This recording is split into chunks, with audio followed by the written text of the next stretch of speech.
Two squads of police formed a wedge. He said to the potential recruit, "So tell me about what happens between now and graduation day." The kid said, "Someone had a live rat out there." "Let's, I think, stick to the issue," the recruiter said, "for our own, really, peace of mind." Or they ran toward the gas because they thought the moral force of their argument would neutralize the effect of the chemicals. The San Francisco mime troupe was not supposed to be on the Liberty Mall. This was the interesting thing. And affinity groups started fires here and there, or broke windows, small bands with names like the Mudville Nine, the members masked in bandanas soaked in baking soda and egg white, a folk remedy against the gas. And smoke and white streamers rose from projectiles that came flopping down on the broad lawn in front of Bascom Hall. Students were running the other way now, moving in an agitated mass, some with Dixie cups over their mouths or hankies out, and others strolled casually on the sidewalk between the squads of helmeted police and the thickening gas, which was beginning to roll in banks towards the columned hall, and a guy resting a guitar lengthwise on his head stood watching from the streetlight. And the sexy voice on the radio repeated the DuPont slogan now: "Better things for better living through chemistry." The woman enjoyed the pause. She prolonged the pause. She moaned through the pause. She spoke urgently and excitedly up to the pause, and then she paused and moaned slowly, and then she finished reciting the slogan, finally, all sated and limp, and moaned out, and then she started from the beginning again. The San Francisco mime troupe was supposed to be in front of old chemistry. This was the interesting thing. They were supposed to be passing out copies of Faculty Document 122 in front of old chemistry, which is exactly where they were, chanting Faculty Document 122 authorizes force against students. This was interesting because it meant that the people in whiteface on the Liberty Mall must be members of Terminal Theater, the legendary factoidal group whose name, even, was subject to conjecture, or was an aspect, perhaps, of the group's borderline existence. Rock and roll everywhere, serpentine twangs of feedback rolling from window speakers all over the campus and on nearby streets. The police were coming down hard now, clubs out, cops acting without orders or against orders, inevitably riding their own rampant highs. The recruiter and the student waited to be rescued, and they talked in the meantime about courses and professors as an affinity group entered the building with cherry bombs, lengths of pipe, and size D flashlight batteries, the homemade markings of a mortar attack. The radio reported that Lyndon Johnson was being dangled upside down from a tow line on a helicopter, swinging in the breeze over the primate lab, right here in Madison, in the outright nude, after being kidnapped by parties unknown. The radio reported that you could make your own napalm by mixing 1 part liquid detergent Joy with 2 parts benzene or 1 part gasoline. Shake vigorously. The Dayglow VW moved through the streets, and Marion shut the window and turned on the radio, and then went and flushed the cigarette down the toilet.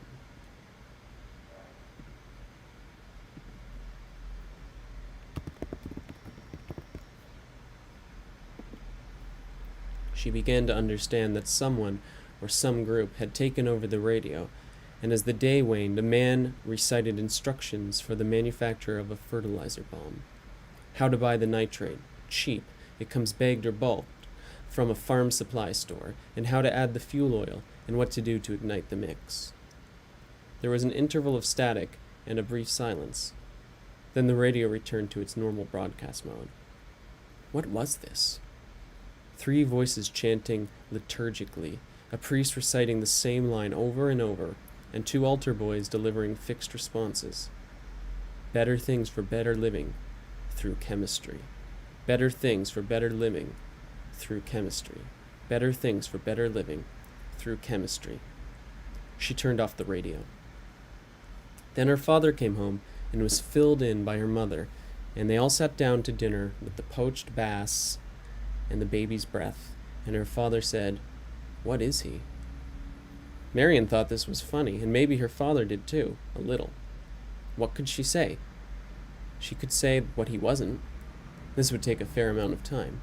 But concerning what he was, well, she could say he was an English teacher in a secondary school in Arizona.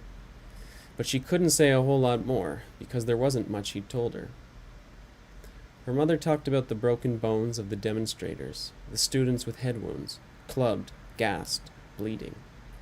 Her father said, "Do you know what this means to me, the injuries of the students? What can I compare it with? Because I want to be fair to them. It's like the life and death of a fly on a wall in a village somewhere in China. That's how much I care." He had a drained smile that no one liked to see. "I guess that means you can't be a Buddhist, because the Buddhists, if I understand them correctly," her mother said, and then let the thought drift toward the ceiling. Marion sat in her room that night and dialed Nick's number. She told him about her day. There wasn't much to tell him because she left out the demonstration. She was feeling needy, moody, and lunar, and didn't want distractions. Then she told him she wanted to get married.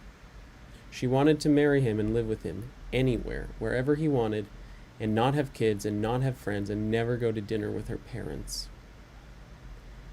There was a silence at the other end that she could not read. A telephone silence can be hard to read, grim and deep and sometimes unsettling. You don't have the softening aspect of the eyes, or even the look-away glances where he ponders. There's nothing in the silence but the deep distance between you. They finished the conversation in a halting and awkward manner, and she was damn mad, angry at him and at herself, mostly herself, she decided, and she was determined to get back to the grind, to the work of hygiene perfection, shaping herself, willing herself into tighter being. She opened the window and lit a cigarette, and sat there blowing streams of smoke into the cool night air.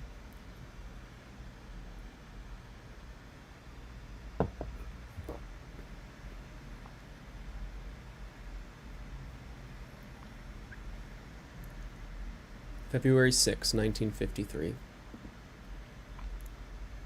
His mother didn't want him playing cards on the corner, even with Catholic schoolboys, and she waited until he came upstairs and told him. He played a game called Sedemez for pennies, sitting on the one-step terrace outside the grocery store, freezing on the stone, and he memorized the cards coming out of the dealer's hand, and he won very regular, expecting a picture card, and it would come, worth half a point, but she told him not to play anymore. But before she told him this, he sat there in the cold memorizing cards and making his bets. When he got 7.5, which was the best score you could get, he turned over his whole card and said, "Sedemez." But when the dark seeped down around the players, he had to quit the game and go to the butcher to pick up the meat his mother had bought earlier in the day. The butcher was nicer to him now, with Nick upstate. The butcher asked him if he was old enough to get it up, and Maddie said 13 almost, and the butcher said, "Salut." The butcher said he needed someone to tell him what it was like to get it up, because he couldn't remember anymore, and this was the same thing the butcher used to say to Nick, more or less, when Nick was the one who went for the meat. And Maddie felt good about this, smelling sawdust and blood. When he was walking home with the meat, a woman came out of the bread store and gave Maddie a tweak of her fingers, a twist of the flesh on his cheek, affectionate, like turning a key, and she told him to give regards to his mother. He reached his street, and the kids were still playing cards in front of the grocery, in the dark, some of the same kids who used to taunt him for his chess when he played chess, or because he had no father, and he sat in for a couple of hands, figuring the meat could not go bad in the freezing cold, and he memorized the cards as they fell. Then he went upstairs, and she told him she didn't want him gambling. She told him even if it was only pennies. She said it didn't look good, and led to other things and other kinds of company, and she told him she didn't want to say anything in front of the other boys, whether they were Catholic schoolboys or not, and he stood there with the meat in his arms. They were the two of them alone, and he wanted to obey. He felt the solemn weight of the situation, the seas of Nicky's going. But there were always kids playing cards on the stoops and corners, and he wasn't sure, when they dealt him in, that he'd say no. And not because he could memorize the cards. It wasn't so sneaky as that. It was another kind of thing completely. He was a little bit of a hero with his brother upstate, doing what he'd done, and boys from blocks around wanted to know him. This is why he thought it might be hard to obey her, with the lamb chops knobby in his arms.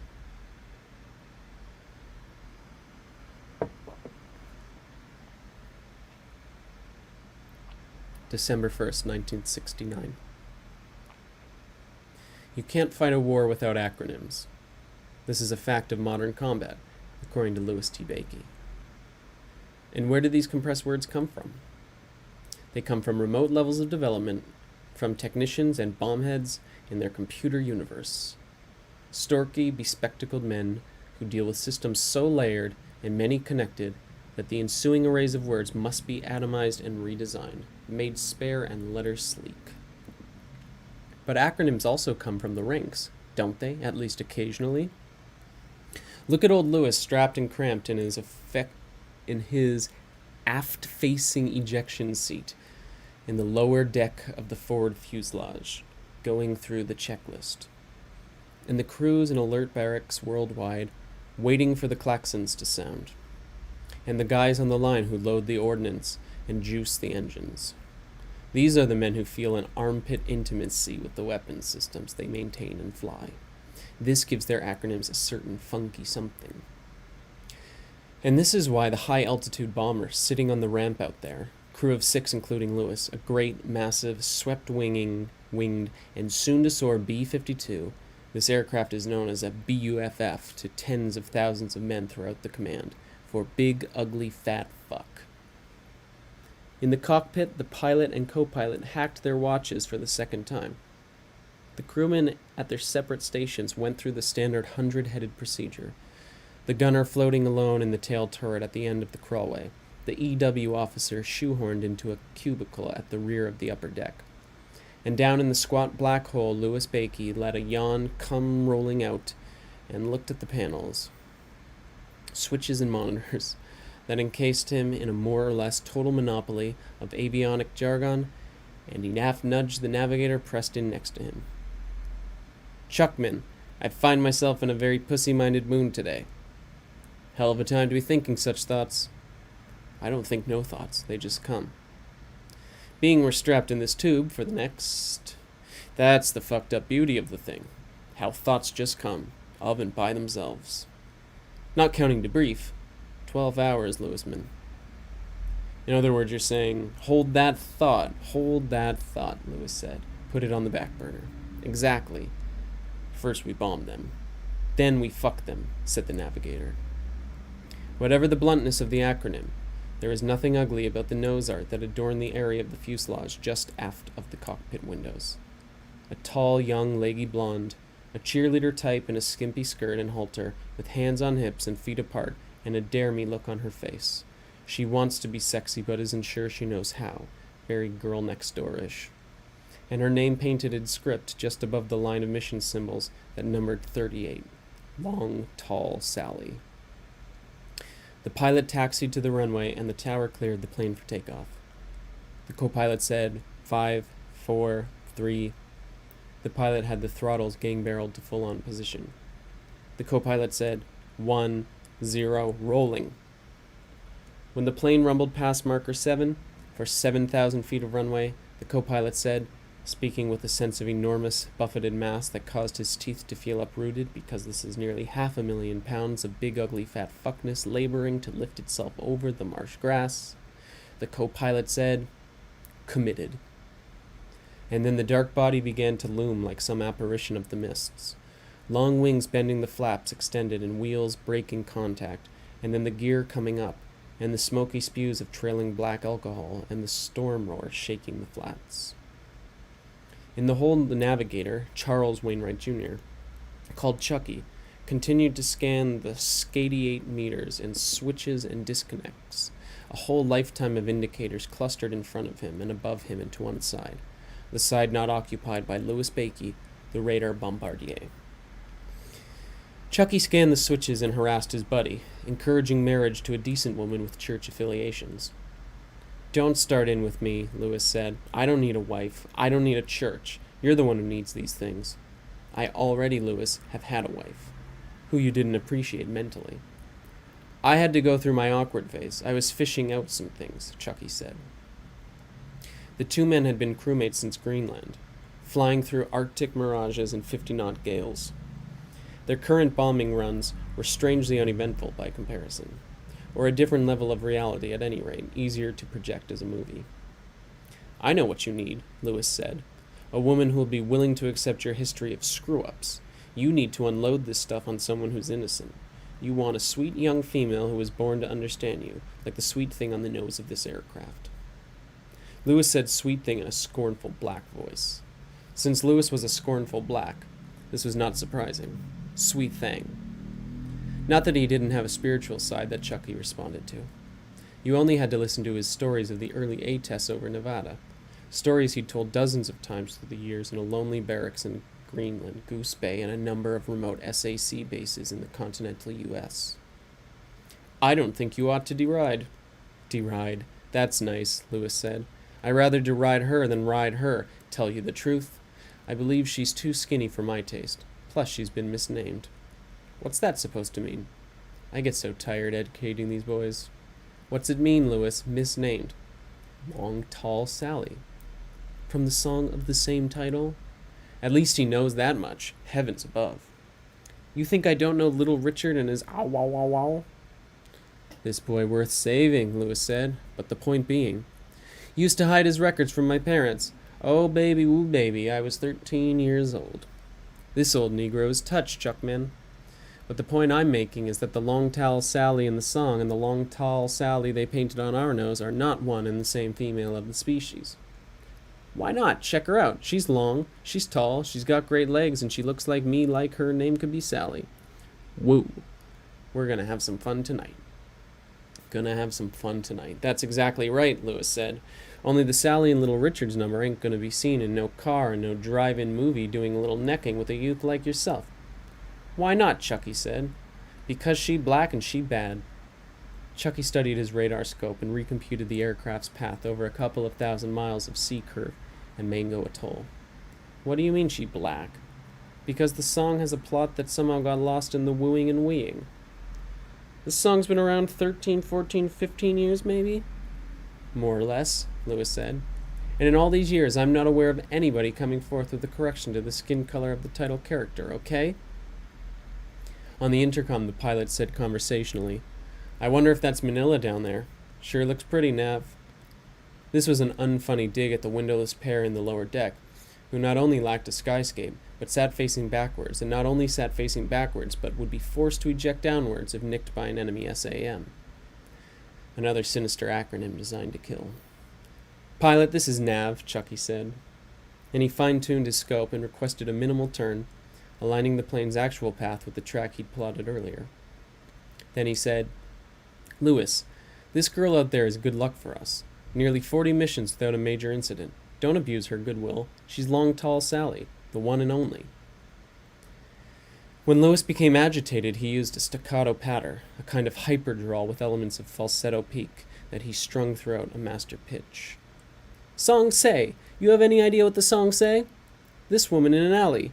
Old Uncle John in the alley with her. She built for speed. She got everything he need. Yes, baby, woo, baby. Gonna have some fun tonight. They were 50,000 feet above the South China Sea, flying in a 3-bomber formation called a cell, and there were 15 cells in the air today, and each carried over 300 bombs, and the resulting zone of destruction was known as a sandbox, and Chucky was bizarroed in one part of his brain by the crazy conversation he was having with old Lewis, even as he felt sad and hurt, in another and nearer part, by his buddy's attitude toward the girl on the nose of the aircraft. This song written by a black woman from Appaloosa, Mississippi. Richard had the little touches. I guarantee, brother, this Sally we're talking about ain't no skinny blonde playing kissy face in no back seat. She's an advanced class of entertainment. Sad and hurt, Chucky's mind began to wander to Greenland, his previous posting. Not a bad place to survive the breakup of a marriage.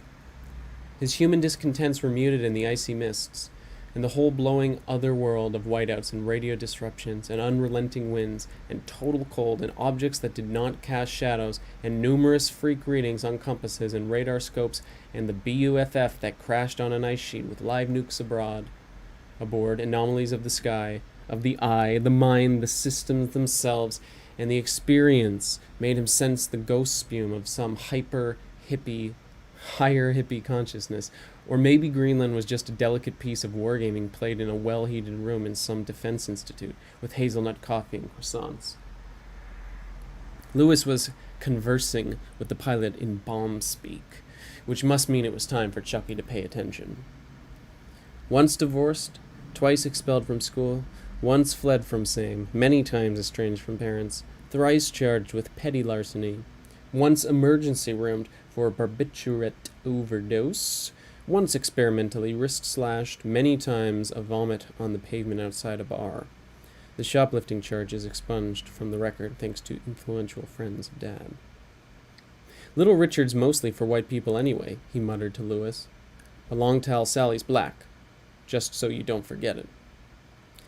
His late great dad, not really such a bad guy in death, but so tensely parental in life, all empty command and false authority, that Chucky suspected the man's heart just wasn't in it.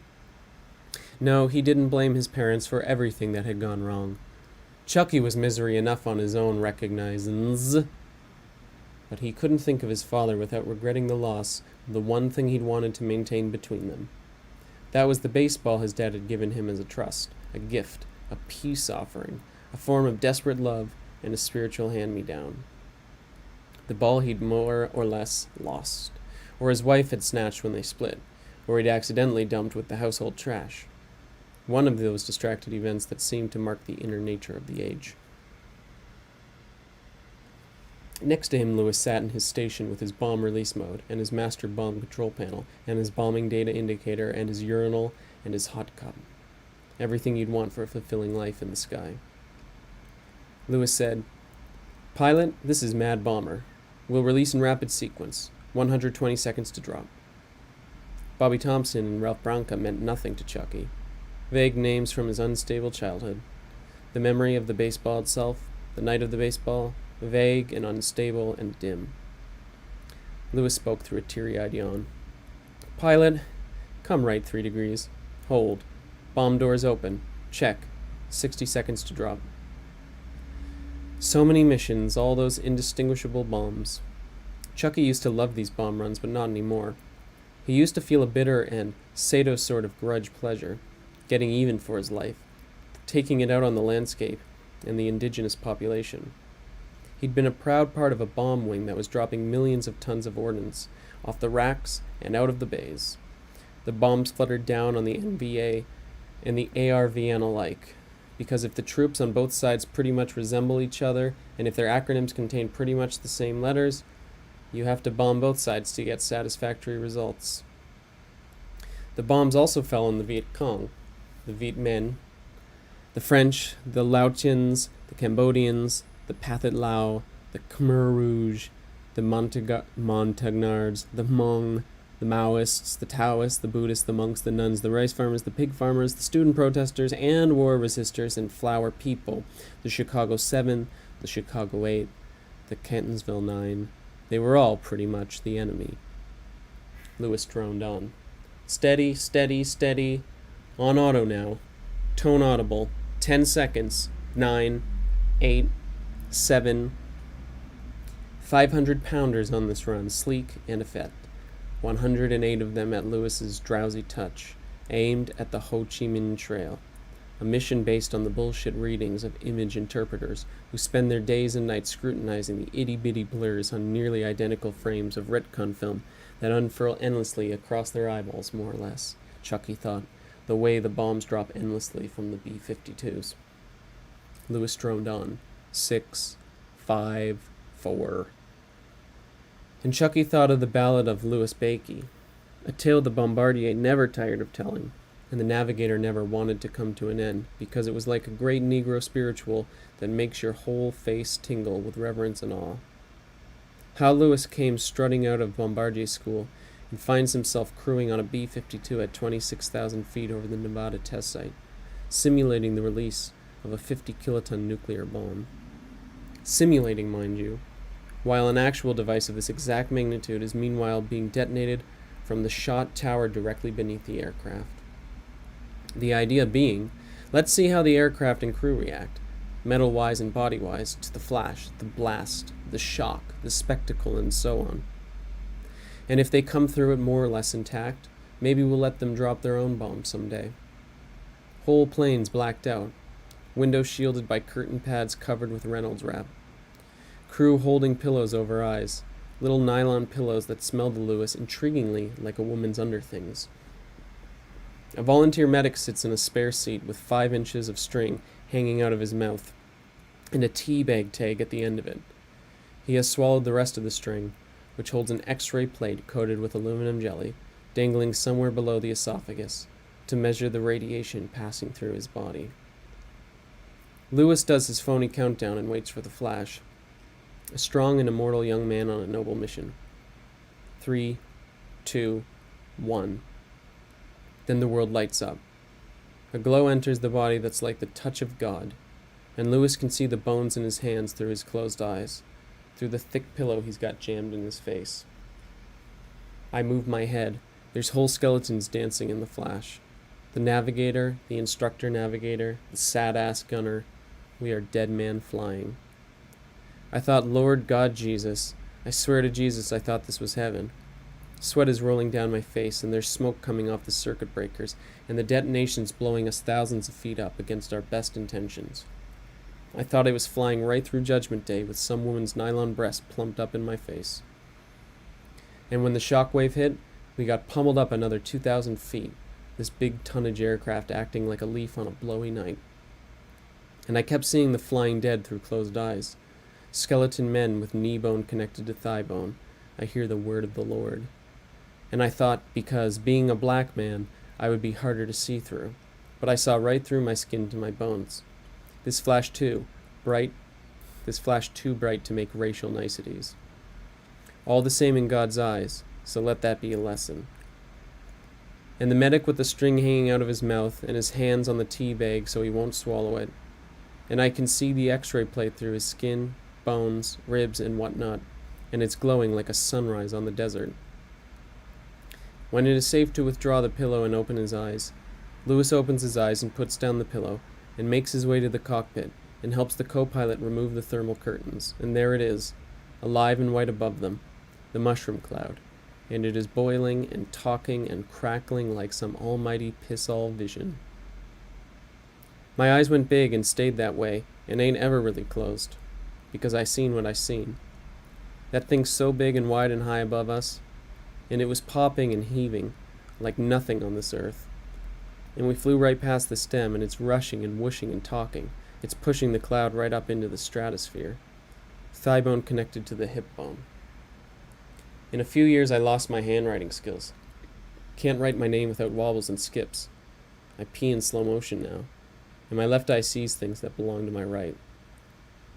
And that was the ballad of Louis Bakey, told to 1,000 airmen on wind-howling bases through the short days and long years of constant alert in the dark and stoic heart of Cold War winters. Bombs away, said Lewis blandly. But the mean and cutting fun had gone out of it for Chucky. He didn't want to kill any more VC, and he was developing a curious concern for the local landscape. Tired of killing the forest, the trees of the forest, the birds that inhabit the trees, the insects that live their whole karmic lives nestled in the wing feathers of the birds. The aircraft racked into a tight turn. Lewis, man, don't you ever wake up in the middle of the night? Don't start in with me, thinking there's got to be a more productive way to spend your time. That's what they're thinking down there. Than dropping bombs on people who never said a cross word to you. Living in tunnels. I'll tell you what they're thinking. They're living in tunnels they dig in the ground, and we're in a big ugly fat fuck pounding the shit out of them. And they're thinking, there's got to be a more productive way. A number of times lately on these routine missions, Chucky has had ejection fantasies. Check the leg guards and ankle restraints, and then pull the trigger ring, and boom. He'd be fired down and out and into the smoky sky, to come floating over Golden Gate Park in a playful movie version, where a mini-skirted blonde named Sally raises her head from a copy of Frantz Fanon, maybe, or Herbert Marcuse, 2 authors Chucky has had a tough time finding in the PX at the base, to see a polka dot parachute dropping toward the treetops. No, he'd never been a fan, but the baseball had been sweet to have around. Yes, sweet, beaten, seamed, virile, and old. A piece of personal history that meant far more to him than the mobbed chronicles of the game itself. The aircraft headed back to Guam, which rhymes with bomb, but he was thinking of Greenland now. The shadowless white maw, the tricks of light, vistas without horizons at the end of them. A place that never became more than a rumor, even to those who were based there, most of all to those, the kind of unverified information that resembled his life. Down out of the sky, finally. When they landed, he heard the hot screech of the wheels and felt the drag chute pop and hold. He knew the Follow Me truck was out there on the taxiway, but he couldn't see it, of course, still stuck for a few minutes longer in the dim-lit hole, surrounded by his acronyms. Lewis said, "I want pussy, Chuck man, and I want it now, but she's got to respect me and what I do." "And what you stand for." "What I stand for. Very good, son. I see I'm getting through to you." The truck said, "Follow me," and the ground crew was already moving toward the aircraft, dragging hoses, pipes, lines of test gear, the men prepared to go through a checklist the size of 11 lengthy novels on the subject of war and peace. "Because if she don't respect me," Lewis said, "I feel empty when it's over." "I know the feeling. The feeling never changes. First we fuck them, then we bomb them," Lewis said. And it wouldn't be long at all before the massive aircraft lumbered down the runway again, fatted with ordnance, every rivet straining at the takeoff, up, out, over, a mortal power in the sky.